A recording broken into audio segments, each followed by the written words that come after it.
اعوذ باللہ من الشیطان الرجیم، بسم اللہ الرحمن الرحیم۔ ٹیلی ویژن پہ خبر آئی ہے کہ یہ M9 لنک روڈ ملیر پہ جو ہے رات سیلابی ریلے میں ایک کار جو بہہ گئی ملیر ندی میں اور 7 افراد لاپتہ ہوئے۔ بعد میں پتہ چلا کہ یہ جو ہے ایک خاتون مر گئی اور بچے کچھ لاپتہ ہیں، کچھ مل گئے ہیں۔ کراچی سے حیدرآباد یہ کار جا رہی تھی اور یہ کہ M9 پہ لنک روڈ پہ اور ملیر ندی میں اور 7 افراد لاپتہ ہو گئے۔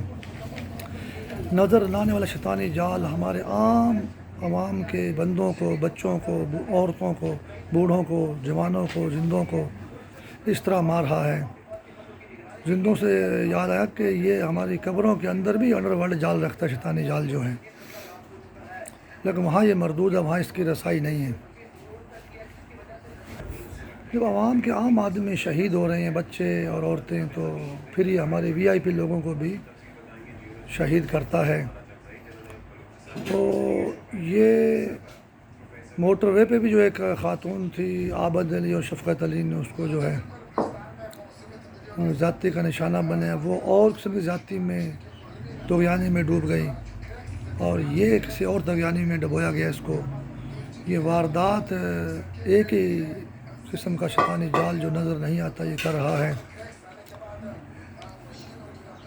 یہ ہمارے ملک کے اندر تباہیاں ہیں، پھر ملک کے باہر جیسے 70 سال کے بعد جو ہے شبنم کو جو ہے انڈیا نے پھانسی دے دی 7 افراد قتل کے جرم میں جو ہے، اور یا پھر کارگل سے ہماری فوج واپس آئی، تو یہ پھر بین الاقوامی قسم کی ہماری تباہیاں ہیں۔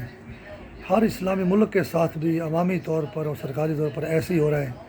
یہ 7 اور 9 کے حصے میں یا 8 میں پتہ نہیں شیطان نے کیا جال چلایا ہوا ہے۔ اللہ تعالیٰ شیطان کو شیطانی جال میں نیست و نابود کرے اور مسلمانوں کو پوری زمین پر محفوظ بنائے۔ الہی آمین۔